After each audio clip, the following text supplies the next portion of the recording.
Welcome to this masterclass series on Anticipatory, Cyber, and Digital Diplomacy for African Diplomats. Brought to you by the Ministry of Foreign Affairs, Nigeria. Today's distinguished speaker, Mr. Chris Painter, the world's first recognized cyber diplomat, former head of the U.S. State Department's Office of the Coordinator for Cyber Issues, first senior director for cyber policy and acting cyber coordinator in the National Security Council at the White House, where he advised the U.S. President, the National Security Advisor, and the Homeland Security Advisor on a wide range of cyber issues. Former President, Global Forum on Cyber Expertise, GFCE, Foundation. Former Commissioner, Global Commission for the Stability of Cyberspace. Together, we explore the future of diplomacy, powered by Consultancy Support Services, CS2 Limited. Hello, I'm Christopher Painter, and I'm really happy to be with you today to talk to diplomats about the evolving area of cyber diplomacy, some of the opportunities, some of my personal path in this area, and some of the challenges ahead. First, I'd like to say I'm really happy you're all taking this seminar and working on this. This, I really think, is the wave of the future. It's something that's going to continue to grow, and I'll talk a little bit about the history of it in a second as well.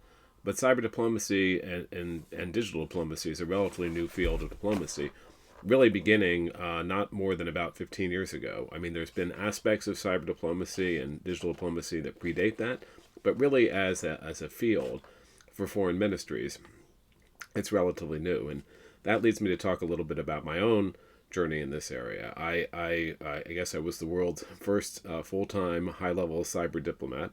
I moved over to the State Department to create the Office of the Coordinator of Cyber Issues in the U.S. Back in 2011.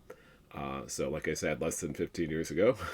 And we, at that time, were the first office like that in the world. At a high level, we reported the Secretary of State, then Hillary Clinton, later John Kerry. We were cross-cutting. We dealt with all different kinds of issues, certainly cybersecurity issues, cyber stability issues, which I'll talk about in a moment, including norms and the framework for cyber stability and state conduct in cyberspace. We also dealt with human rights issues, and we dealt with issues involving some of the economic issues and coordinating all those, so we had a more streamlined policy.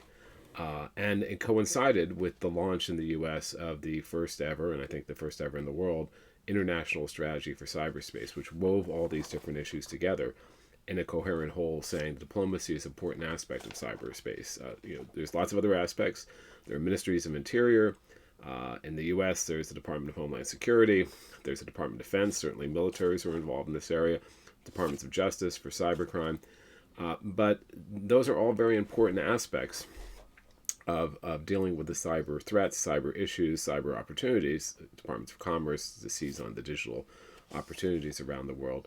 But, you needed that diplomatic aspect, that policy aspect, which increasingly is becoming important, or has become important, as these issues are frequently debated all over the world in almost every forum you can imagine. So, to talk a little bit about my personal history in this, I have been doing different cyber issues now for over 30 years. I started doing cyber when I was at a law firm. I am a recovering lawyer.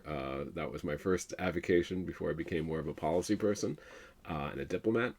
But I was a prosecutor, federal prosecutor, and I did very high-level cybercrime cases, including the case of Kevin Mitnick, who was a really well-known hacker, the first denial of service cases, other cases. Moved from that office I was in Los Angeles back to the mothership back in D.C., where I worked on issues, policy issues, international issues. I chaired the G8 high-tech crime group, which then became the G7 high-tech crime group. I worked on lots of international matters and cases and national security issues. Then I moved over to the FBI briefly as the Deputy Assistant Director, and then to the White House, the National Security Council, where we created the Cyber Directorate in the National Security Council, which was really an important step, and did the cyberspace policy review for President Obama. And that led us to do one other thing, which is to do, as I said, the first international strategy. And one of the things we said, and when we were dealing with that cyberspace policy review, and is how important the diplomatic aspects were for cyber policy, and how we needed to fill that gap. We needed to have, we needed to mainstream this issue as a foreign policy issue. It couldn't just be an add-on. It couldn't just be left to the technical and other agencies. There was too much at stake, and so we commissioned at that point the international strategy, which basically deals with everything from human rights online to economic issues online to cybersecurity to defense issues online, in service of a larger, really a larger goal, which is a stable, a secure, and free and open communications infrastructure that is underpinned by certain norms of behavior. And so that was a really important goal. Part of that was, and I think part of the jobs that you'll all see as you deal with these issues, is doing interagency coordination. I found that both when I was in the White House, but also when I moved to the State Department, to coordinate all the different agencies who were dealing with this. Certainly at the White House, we had a mechanism in the National Security Council to bring those agencies together at a high level to reach decisions on issues. And we did that with the international strategy. We brought like 15 different agencies together, and they collaborated. They spoke different languages in the beginning. The military has one way of talking about cyber and sort of offensive and other issues and defensive issues. The law enforcement people talk about cybercrime. The economic people talk about internet policy and cyber policy, and don't really even use cyberspace that much, or cybersecurity. And then the cybersecurity people obviously talk about cybersecurity. And then you have the development people who do capacity building, speak more about development. So bringing all those people together and having a common narrative was really very important in this. And from that, one of the things we said in the cyberspace policy review was not just creating this international strategy, but that every agency in our government had to step up and have a bigger, higher level role on cyberspace issues, including the State Department. And that's when my office there was created. I then took the helm of that. We grew it to about 25 people dealing with all those different issues, really leading on some issues and supporting on others, but leading on the issues in the United Nations around norms and confidence building measures and international law, the kind of cyber framework, which I'm sure you've heard about other places, but I'll hit on here as well. The cyber stability framework, that was one area where we led on. We worked on, even as diplomats, on incident response issues when there was a major attack on our critical infrastructure. It was more, a denial of service attack, so it wasn't as serious against our financial institutions, but we used diplomatic démarches to talk to other countries to help them, to ask them to help us to ameliorate what was essentially a botnet. So all these different, when I had not been a natural diplomat, I hadn't been in the State Department my whole life, so when I went, I always thought a démarche was something that was negative, it was mean. But démarches can be very positive, and indeed this was a positive démarche. Please help us and we'll help you, creating that worldwide kind of common framework where we're going to work together. And so that was really important. So that was another aspect.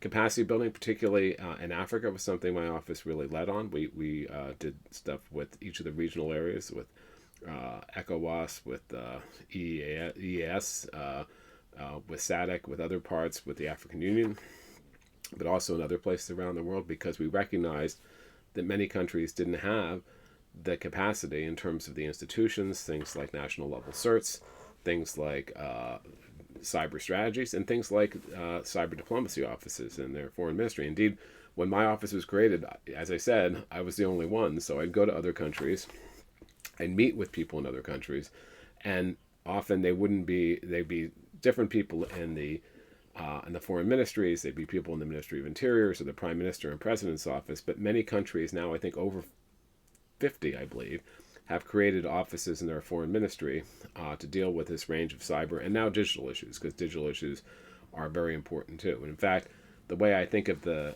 confluence of those two things, the way they go together, is that having good cybersecurity is critical to achieving all the good things you want to do in cyberspace. So every country around the world, including yours, wants to hang their future on digital transformation, seizing digital transformation for their economy and for their people, and that's a laudable goal.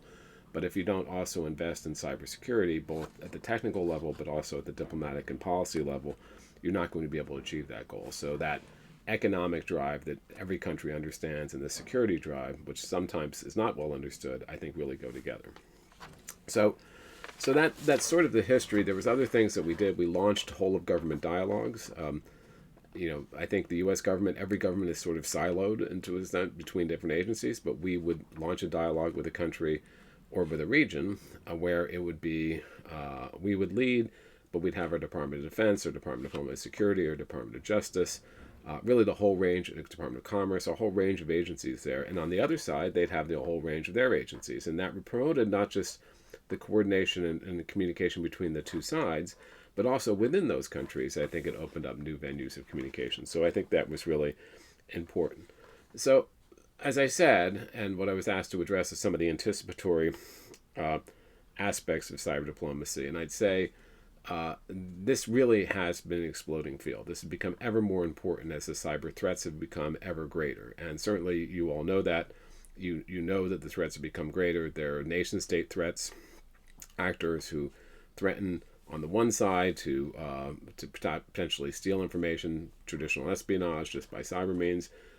You have more, I think, concerning to me, a disruptive activity where nation states either have or threaten to disrupt critical infrastructure in another country. You have, criminal groups, criminal ransomware groups who are interrupting businesses and governments and costing millions, tens of millions of dollars, and more importantly, really hurting folks. You have new threats that may be enhanced by AI. AI can be both a positive and negative thing. It can help the defenders, but it can also help the attackers. You have disinformation, which is another kind of threat that's often practiced by nation states. So you have this full range of threats, and increasingly, where traditionally I think a lot of times when you talk to a minister or you talk to a president or a prime minister, they always thought, well, cyber is a very technical issue. It's not for me. But increasingly, they understand this is bound up as a core national security issue, economic issue, human rights issue, and really a core diplomatic issue. And so you're seeing that play out in the world stage, both in venues like the UN. The UN is in the midst of a lot of different processes, including one called the Open-Ended Working Group, which is wrapping up, but it will launch a new permanent mechanism for discussion of cyber issues within the UN. The UN just concluded a cybercrime treaty that states are now open to join, so that was a major accomplishment as well. But also importantly, there's lots on the regional level. And the regional level, we have everything from the various regional bodies within Africa, including the African Union, but you also have the Organization for American States in Latin America. You have the ASEAN countries in Asia. A lot of regional bodies are doing a lot of good work. And then you have things like the Organization for Security and Cooperation in Europe, which is led on this idea of confidence building measures in cyberspace. So I talked about that framework, international law applying, and interestingly for Africa, Africa has a common position on how international law applies in cyberspace. It's frankly was well in advance of other countries and regions. The European Union, about a year later, published theirs, so Africa was a leader there, and that's significant. Norms, there are 11 norms that the UN has agreed on to, things like don't attack the critical infrastructure of another country. In peacetime, don't go after the CERTs, the computer emergency response teams, like the hospitals or the ambulances on the internet. Don't do that. And also norms of cooperation. You an expectation you'll cooperate against shared threats, and those are important norms. Now, as I look at the future and the challenges, and this is why it's so critically important that every region, including Africa, including your country, becomes deeply involved. One thing I've seen in these UN and other settings is more and more countries. It used to be the province of just a few countries, the bigger countries, but not anymore. Now every country comes to these meetings. They all participate strongly in these meetings. And it's critically important because if you don't participate, if you don't have the diplomatic background and understanding, which is exactly what this course is meant to help facilitate, you won't be able to shape the international cyber environment going forward. And since that is going to be so critical to not just our economic and social futures, but really everything, it's important for African voices to be there and to share their experience, but also understand some of the challenges that they have. And that includes issues like capacity building. So another, I think, thing that's not just new, it's not new, but it's old, but it's important, is the importance of capacity building for cyberspace and melding that with the development agenda. I mean, everyone knows the UN development goals, everyone's involved in development work, but cybersecurity is a critical part of that. And the cybersecurity community, much like a lot of these communities where the policy community doesn't talk to the technical community, the cybersecurity community hasn't traditionally talked well with the development community. That's changing. The World Bank is doing a lot of cybersecurity work. The Inter-American Development Bank. There's a lot going on within the African Union as well. All those, I think, are important efforts. And after leaving the government, I've done a number of things. But one of them was for 5 years, I was the president of the Global Forum on Cyber Expertise, which is a multi-stakeholder group, governments, the private sector, civil society, academia, dedicated to coordinating and advancing capacity building in cyber around the world. And they've had 2 conferences now, one in Ghana a year and a half ago, and now one just in Geneva, where we brought the development community and the cyber community together to work together, because this is too important an issue for it to not be mainstreamed in the larger development agenda. Just like cyber is too important an issue not to really get that political level of understanding in governments, including governments in Africa. So it is a no kidding real priority. And I think that is one of the challenges as we go forward, is making sure that happens. So I think, as I anticipate what's going, this is not an area that is going to go stale. This is an area that's going to be critically important. It's going to stay critically important. And as I think about strategies, for foreign ministries, for all of you, I think you don't have to be a coder. You don't have to be someone who understands how to program to be a cyber diplomat. It's good to have some people who understand what that is, what the trade space is, but you just have to be, I think, someone who understands how diplomacy works, and just like in every other area of diplomacy, learn the basics of this and what's going on. And there's so many good resources out there for that. There's a number of training courses that are out there. There's ones that are offered, like Estonia runs what's called the Talent Summer School. There's this course, certainly. There's a number of writings on it. There was a volume published by the EU on of a number of collected works on cyber diplomacy. It just came out. It's in digital form. I recommend that highly. I wrote a chapter on how you create a cyber diplomat office in a foreign ministry, so that might be of help to you, and what some of the challenges and opportunities are. So that's really important. There's another book that's coming out in cyber diplomacy in the next few months that has, again, a range of different essays. There's been more work on this. A lot of countries are focusing on doing capacity building. The GFCE I mentioned, I think, is a rich resource. There's a group that does national strategies, or the strategy and policy, including on something called the Sybil portal. It has a lot of different products and best practices and others that I think could be very valuable to you. So there's really good products out there. But what I like to say to you, and I hope it inspires all of you, is that I really, this is one of the best things I did in my career, and I did many things in my career. But helping to create this new area, which is now thriving, and it's important for every country, this is an area where I think you will thrive as diplomats, where you can make a difference. Even a younger diplomat can make much more of an impact. A lot of other areas in diplomacy, they're pre-cooked, they're pre-decided, everything is already done. This one is not. This one is constantly evolving, and you can have an impact. You can help shape the policy, even if you're a lower level or a more junior diplomat, and certainly as a more senior one. So this is something I hope you all will embrace.